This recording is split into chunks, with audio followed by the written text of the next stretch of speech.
welcome. You know, it's been almost a month since I've been to Sacramento, and if you've been following on the Colorado Front Range Facebook page, you've seen that I have been literally everywhere. As a matter of fact, in the last 3 months, I've been on 24 planes. I know it's going to slow down. It really will. It's just right now I'm doing a lot of training and doing a lot of different things like that. But nonetheless, stuff has been going on. And if you go to that Facebook page, you're going to see still shots of what Sean and me have been doing. But to kind of give you an update of where we're at right now, John's actually returning back here pretty soon. He's been gone for over a month in Japan, and I just got back. I've been to Montana, Alaska, Eastern Oregon. I've been all over the place, not to even mention down to Sacramento. But nonetheless, this month's video, I really want to kind of go back to what went on in Sacramento, kind of show some of the layouts and some of the ideas I had. But if you want to keep up with what's going on right immediately on the layout, Facebook page has got a lot of shots and there's a lot of conversation that goes on there. I share what's going on. Right now I've been working on field grass, and I had a great time in Montana and gave me a great opportunity to take a lot of research shots and different things so I could get that done. But nonetheless, when I say get that done, I'm talking about getting grass ready to go on to the new hills that are inside here. And we'll have a video on that probably at the end of April. But in any case, let's go ahead and take a look at Sacramento 2016.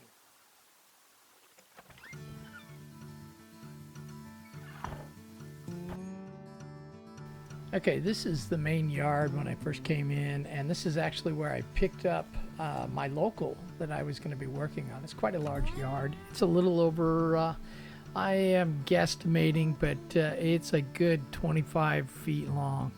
Nice thing about this club is you can see right there, there are a lot of young members in this club, and it was really nice to see the growing hobby. So in a minute here, you're going to see my local train that I took out of here, and you're going to see why you don't film and do operations at the same time. Yeah, that'll be the end of this conversation and this video. Anyway, here we are. This is how they actually do a lot of their train control. They have a whiteboard. And what I'm going to do is just show you some interesting things that I saw and just show you what was going on there. Next is an icing platform that Dave Falkenberg showed me. This is a great idea for an icing platform. As you can see, showing that the gates fold down and the men fold up with ice. So for your icing platform, this is really just a super idea. The ice blocks that you can just see, that shows you where the men are at, and you just fold them down, and voila, you've got an icing platform with men on it. Great idea, super. Here's another really nice electronic project. These are flagmen, and you can see the LEDs are light up. And I'm going to pick one up here. And again, I'm sorry for the shaky video here, but this is the flagman. It's a simple LED with a resistor on there, and the light, you set it on the track, and voila, you have a lit flagman. You can use multiple colors, and you know, some blue for men at working in the area, or red or yellow, whatever you want to do. But again, just another great idea. This is in the main yard, and this is the diesel facility. And again, just a fine example of some modeling that can be seen at the Silicon Valley. This is an engine diesel locomotive facility, and you can see a full interior, including the cranes and all the pits. Absolutely excellent modeling.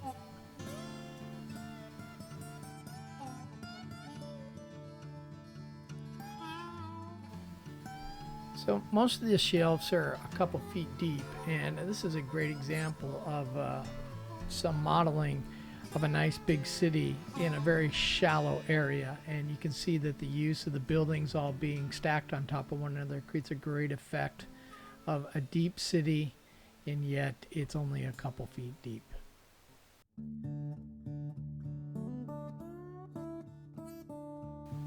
So the next city that caught my eye is this one here, and I want you to take a look at the backdrops and the models and how they blend together. Really nicely done.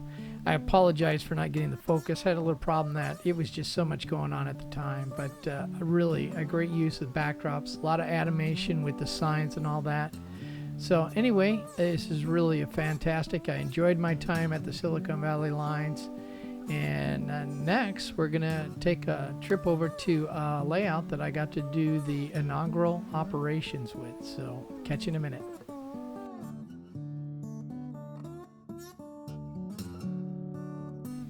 I'd really like to say thanks to Ted. This was quite a treat. This is probably the most completed part of the layout right here, and you can see craftsman kits galore, and there are just some beautiful sights and scenes to be seen on this railroad. Absolutely a treat to visit. Ted, uniquely, he has rented an area in a commercial complex, and the railroad is built in there. And Seth Newman invited me to come join this. Had an opportunity to just do a short switch job on here. It only took me about 4 hours, but what a treat. And as you can see from the models, they're absolutely fantastic. Many of them are lit up. There's a lot of interiors done in here. This is just a great example of one right here. What a beautiful model, and the work inside is absolutely exquisite. So I'm just going to be quiet and let you enjoy.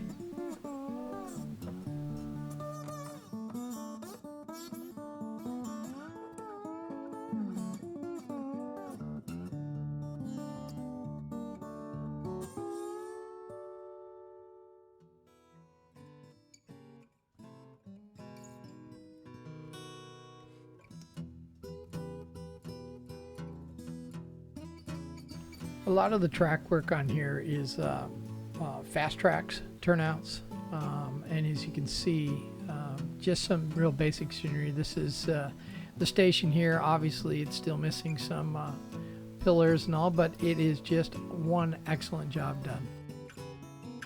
And this layout, just like me, uses JMRI for their operations and all tracking of trains, and nice to see that.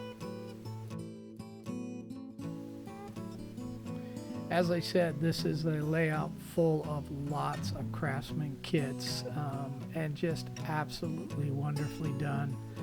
This cold triple is an example of one. Very well done, very completed. Obviously, they've been working on this layout for a couple of years, just frantically trying to get it all back together again. I understand they had to move and then restart again. So they are at an incredible pace. It looks like a breakneck pace, just like I run, but nice modeling all the way around.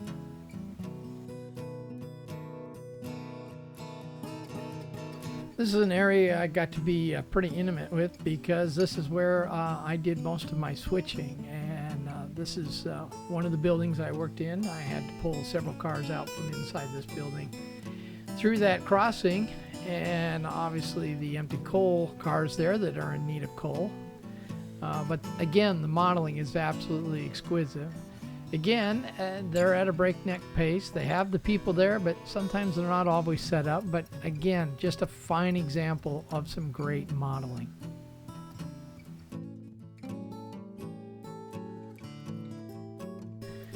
I really wish I had brought my tripod and all my additional equipment to film this particular layout, because it would have been nicer. So I apologize for the jiggling and the moving, but it's really hard without the additional equipment. But again, all I brought was my camcorder and a lot of breakneck pace to go, and I've got a couple more models I want to show you that are just really nice to see. This is just an excellent model, and this is an example of accidents that have gone right. You'll see the barrel that's kind of broken there. That was somebody accidentally clipped the end of that building when they was sitting on the floor at one point, and the barrel got knocked down, and it looks just absolutely fantastic.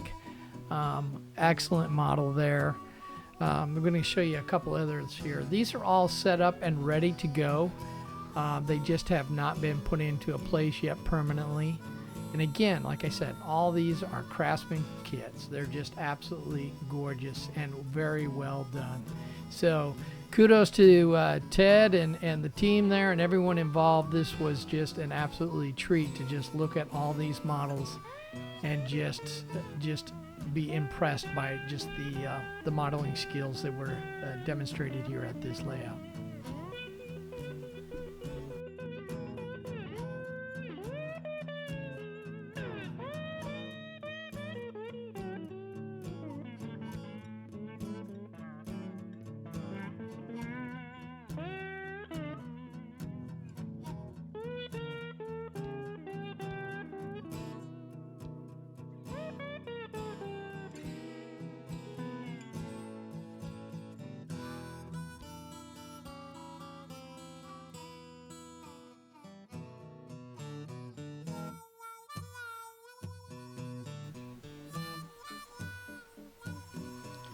Again, we're looking at a part of the layout that is under construction. The main line there actually runs. We actually drove through this area with the train, but you could see that the rock work is in the back, and some of the sidings are still yet being built. It was kind of neat to do the inauguration of the operations there and get that up and running. Had a great time chatting with everybody there and discussing the different operations. A lot of fun. Just once again, what an enjoyable time. Thank you for the invitation, Seth and Ted, for allowing me to help break the layout in. It was a lot of fun.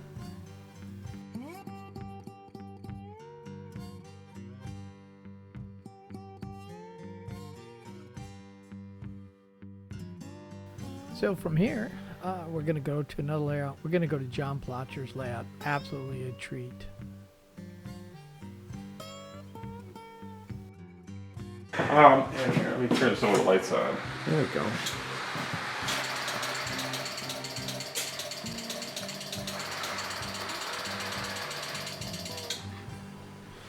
The neatest thing is John's little control panel there. He's got relays so that as he flips things, it clicks and clacks just like the real CTC panel. This is an N-scale layout, and John's kind of working on it. The lights there actually change, and there's a mountain that goes in front of it. Excellently done. Again, I caught him at a last minute, so it's not pretty and ready to go, but absolutely a great example of N-scale. He's got little indicators where the trains are at so he can keep track of it. Really is a very nicely done area. This is in a garage that he's built this in, and it's really nice and comfortable in there. There's a couch. John, you really do need to move that. But Richin and Dave and everyone thinks that it's a great place to come drink wine and work on trains. Very nicely done, John.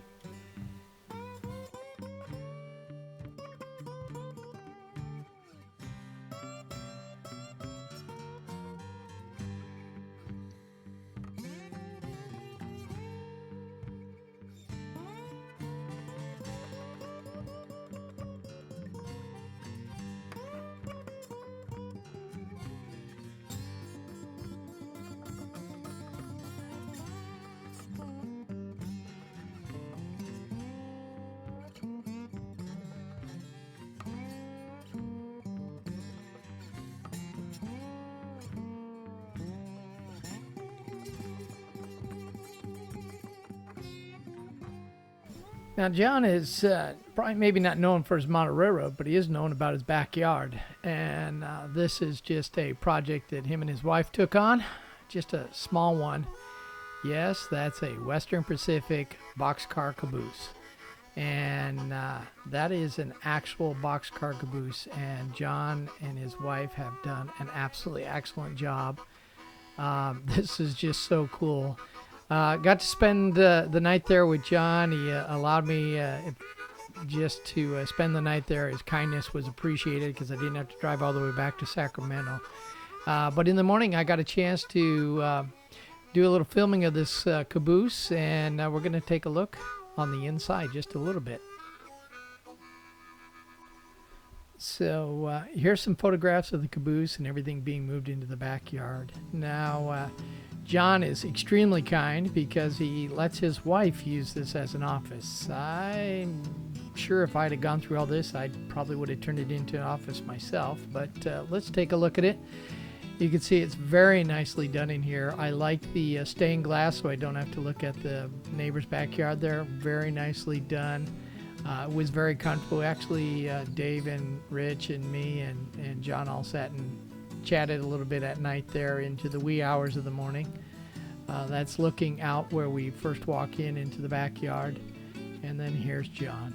So great job, John. Last but not least is Rich Murphy. Now he combines winemaking with his layout, and as you can see the wine barrels underneath there. Rich and me spent a lot of time there, talked quite a bit. This is the beginning of his scenery. He's using Bregna geofoam. You can see he's got some regular lighting back in here, but he's using a lot of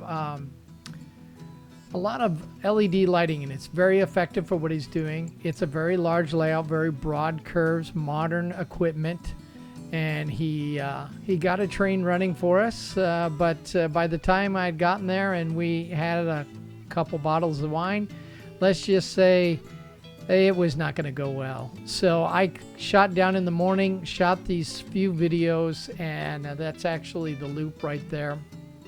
Really excellent job. Rich, I want to come see this as you make progress on it again. I'm sure I'll be back in the area again, and this is going to be just a great layout to take a look at. Anyway, that was my trip to Sacramento. Enjoyed the last part of this, and I'll be back with you as I talk about Seth Newman's layout.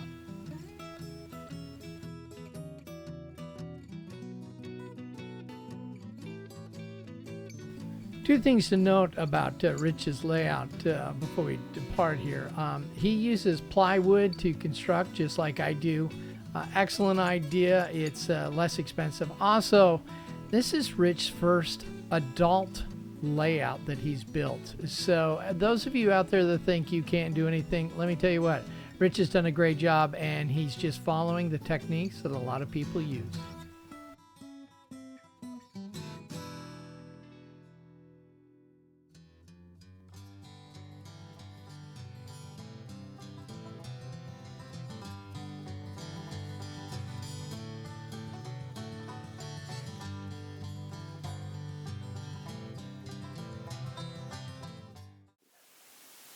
Well, the last layout I got to visit was Seth Newman's layout, and if you get a chance to see Seth Newman's layout, jump on it. Unfortunately, I did not take very much of it, and so I didn't feel, Seth asked me to contact him to publish anything, and I really did not take much video. Really the purpose of my visit with Seth was to talk about RFID. Here on the layout is really important to me because I'm going to have about 400 boxcars, and Seth has got the RFID system all set up, and I can't wait to get my Raspberry 3 and integrate it into JMRI and start that process. I'm really excited about it. But that was the opportunity I had. So if you ever get a chance to go visit Seth Newman's layout, jump on it. I'm telling you what, it is absolutely a treat. Very, very nicely done. The scenery is excellent. He models very much in the same mindset that I have, very large buildings to really give you a reason why is the railroad there. And I really enjoyed it. And kudos to Seth, that was absolutely fantastic. Again, my trip to Sacramento was just a treat. Thank you to everyone who allowed me to either stay at their house or just open the doors. I had more fun than I could possibly imagine, and I'm really looking forward to coming back and visiting a lot of those folks. So if you got a chance, and oh, by the way, I didn't get the chance to see Malcolm Johnson's layout, and that is first on my list on the layouts that I'm going to get to go see next time I'm in Sacramento. So Malcolm, I'm coming for you, don't you worry. In any case, thank you so much for everybody, and until next month, happy modeling.